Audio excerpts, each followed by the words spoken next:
Hey, my friend, how are you? Good, brother. How are you? I'm good. I'm good, man. Great to see you again. It's kind of nice, man. Here we are in the new year, and we've been getting some of our information out, our wisdom, and just knowledge to share with the people. We've getting some good feedback, so thank you to everybody that's been subscribing and commenting. We appreciate it. Keep it going, and we'd love to continue to give you guys knowledge and support you guys in the journey. One of the things today, I think we could continue to talk through. There's that whole thing that I got one of the users and followers saying, hey, talk about obsession, passion, right? In business and life. We talked about it, you know, as far as being passionate and then an obsession, whether it's in work, life, sports, balance, right? And everyone has an opinion on it, right? We have our opinions on it. And I think what I wanted to get and started off with was, we have people today that are looking for jobs. For example, some people are not working and whatnot, and some people are just kind of going through the motion and they're going through and just sending applications it blindly and whatnot. But there's others that are organized. And I don't want to say that they're obsessed with it, but it's almost like, hey, it's survival, right? So is obsession and passion a part of that?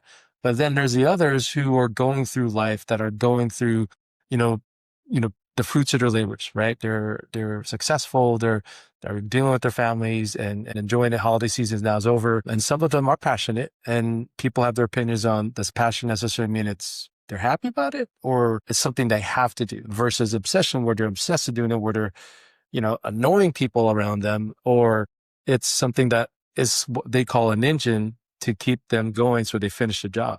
Wanted to get your thoughts on that, about just obsession versus passion. Well, I know coming. This is totally from my perspective, right? As far as like obsession and passion, I think when you're passionate about something, you're definitely obsessed, right? It will. Okay, so when I'm passionate about something, I almost hoard information to the point where I want to get as much information as possible from it, from all sources, good or bad, and then kind of sift through, filter out what I think would work for me. Then when I'm kind of done distilling all of that, I'll just grab more information, right? And then I'll apply and do more things to try and make sure that I try to make it mine. And I think that those go hand in hand so easily, right? I am passionate about it, so I become obsessed with it. And the more you get into the weeds, per se, you get more passionate about it, more obsessed with it. So it's like a vicious cycle. I think that, for me, martial arts is a big part of my life. Obsession is definitely a word I would use as well as passionate. I think that a lot of it stems from like it being so evolving, but at the same time, having that cultural roots, having that background and history behind it actually, provides for a greater story as opposed to just a technique. And I believe that it's not necessarily like one or the other. I think it's more just like a combination. One creates the other, and it's this back and forth thing that just keeps on continuing. And so, yeah, I think that obsession definitely is, because of the passion, and the passion becomes more of a obsession. So I think that the ultimate thing for me happens to be. Yeah. And I love that. And there's no wrong answer to this, Right. obviously. And I love what you said because like you do with martial arts and obviously, everyone's seen the great things you've done, the coaches. I mean, what you coach, who you coach, people are going pro and people that were amateurs and you've done great work. And I know you're passionate about it and you're obsessed with it. Right. And I do think I see it as a balance. What I think you have, you're passionate about something, you become obsessed about it. You said something about hoarding information, right? I'm not saying that's a bad thing. That's you're wanting to consume, and that's a sign of someone that wants to continue to grow, that wants to learn. You're not hiding it from anybody. You're just, hey, I want this. I want to know now Right. because you Right. understand with your experiences that maybe you've learned. I'm sure you've learned just like I have. I didn't try as hard before. Now I want it because information is great, and you and I and others out there can process it, right? And I do think it's it's a balance, right? Like you, for me, when I was playing football and I was obsessed with knocking someone down or running through people, but I was also passionate about playing the sport, right? Right. So I wanted to win. But then I thought about it, I'm like, man, I want to be able to just be so good. Like, what do I need to do? Do I get up and train harder, faster? I had to discipline myself. I had to build that callus. I had no idea. But I also became obsessed. And that obsession, good or bad, kind of eliminated parts of a social life for me at the time. And I'm talking about my own experience where, hey, I didn't maybe go out as much with some of my friends because I was obsessed with doing other things as such as training, trying to be better, trying to study harder, trying to do those things. And sometimes, the enjoyment is missing. And that's why, the focus for me, in my opinion, obsession is like that ultra focus, that you have on there, but that obsessed person doesn't just work hard. They eliminate distractions, kind of like what I did, and I had some regrets. I wish I would have enjoyed leisure time a little more, I was younger. But today it's a little bit more balanced because if I'm passionate, obsessed something, I know the cost, right? And similar to what you said, I think I want to consume information. I want to hoard it too, but not hoard it where I'm not sharing it, but I want to learn. But that's my hope. Is balance.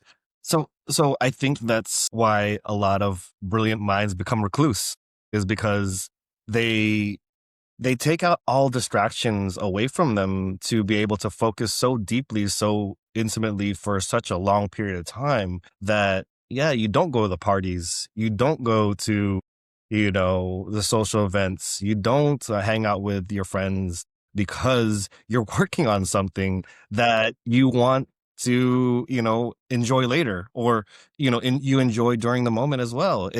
I mean, what's crazy is Kobe Bryant and how like obsessed Mamba mentality everyone kind of like talks about, but like you didn't know that until after he was, after he passed, right?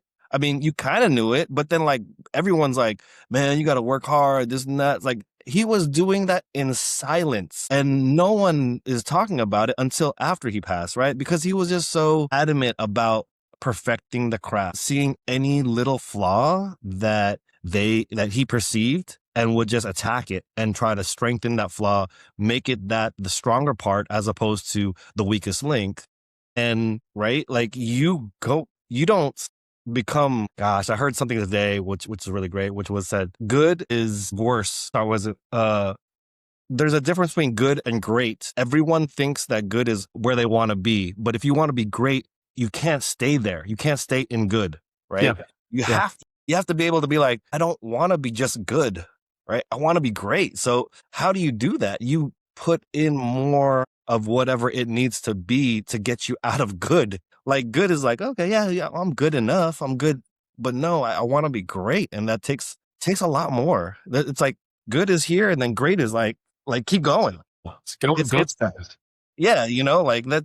There's no reason for you to stop if you're just feeling like I made it, I'm fine. And if that's your goal, that's great. I'm just saying, some people, certain aspects of their life, certain industries, certain parts of their livelihood can't be just good. That's why we have extreme athletes. The greatness that you see in a lot of folks that they're already on, but they're making it another level to that aspect of the game. And it's crazy, like we see that a lot in sports, in business, we go, oh, that guy's good. But then you have another tier, which is like elite. And then another tier, which is like your 1%ers and then your 0.5 percenters, So who am I to say like, oh, this is good? I mean, which is, like I said, it's not for everybody.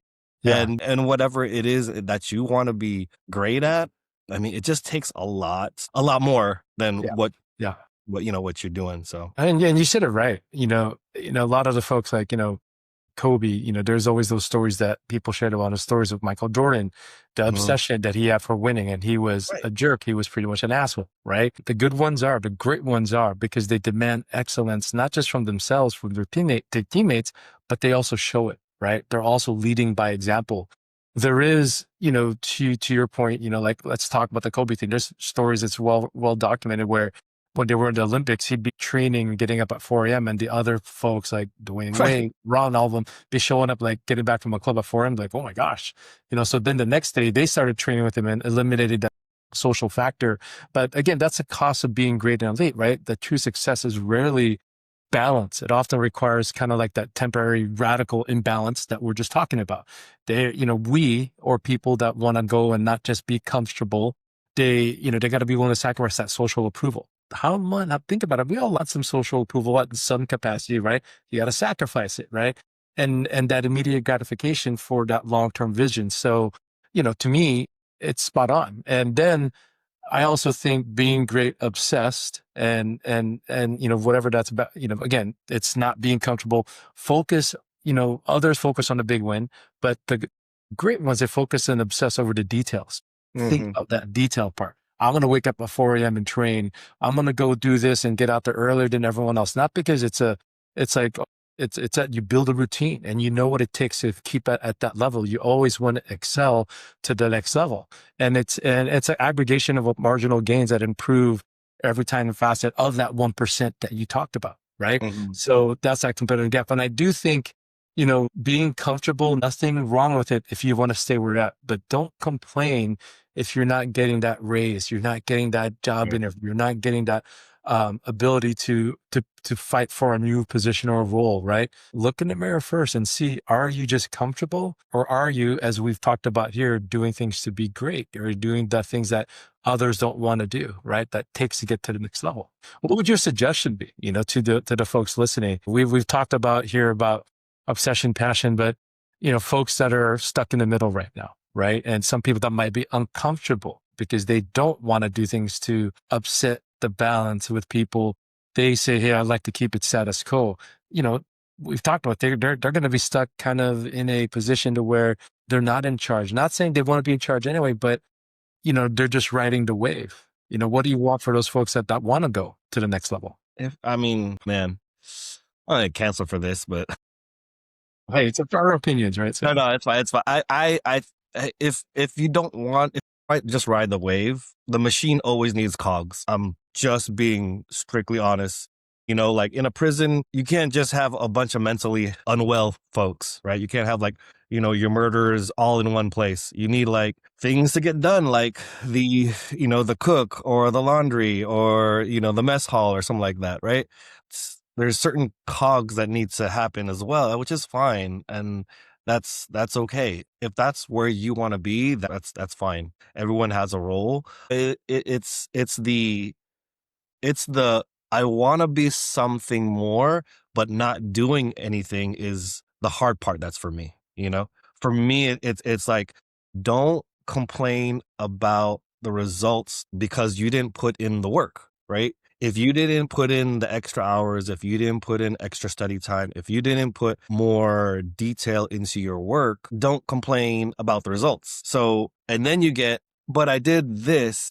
And then it's like, your results don't justify what your work input was, right? Your output doesn't correlate. Is it, causation or correlation for your work, right? So is it correlated in some way, or is your work actually causing your results?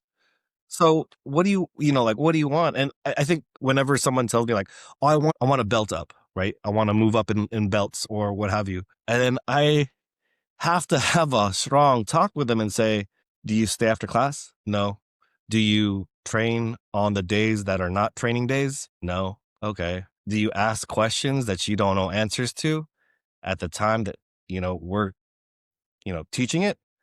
No. All right. So what makes you think that you're going to get better when you're just doing the status quo? Like, I don't understand. And then like at the same time, it's like, are you helping people out? Are you helping people out to help you get better? Like some people don't understand that. So I'll say it a little bit slower, like you helping people helps you understand your situation even better, right? If you have a little bit more knowledge than somebody, it just helps. I don't know what it is. I've been teaching ever since I was like 13, and I learn a lot more when I teach something that I somewhat know and can, like give a little bit of instruction on. But more things pop up because they're questions like get my thoughts going on like, oh yeah, I never thought about this. And then it just becomes a more collaborative process. And I'm able to, identify a lot more issues or solutions to problems I didn't even know existed yet, which is great. Talking with people who are more experienced or just a different set of eyes allows for more problem solving and more solving of problems. Really. Yeah. And you know what you mentioned a lot of, you're spot on. For me, when I'm going in and I'm talking, to answer my own question, when I'm talking to other people, I've got companies, businesses, people, startups coming and asking me, hey, I want to, I need to organize. I need to know how to start things up. I need to know how to build a team. I need to do this. And the first question, like I always ask, and it relates to what you just said, is do you work well with others? Are you able to be patient and listen? Because if you're not, and you're not a team player, and a team player is defined as you don't get mad or upset at your teammates, or you don't lose your cool right away. Listen, understand people, like you just said earlier. Be that teacher as well. Go through and explain to them, like, hey, have a conversation without anyone feeling shut out, anyone feeling like they can't be open and I hate to use this phrase, but they feel safe, belonging, they matter, right? To me, it's irrelevant. It's a team, right? And I love what you said here.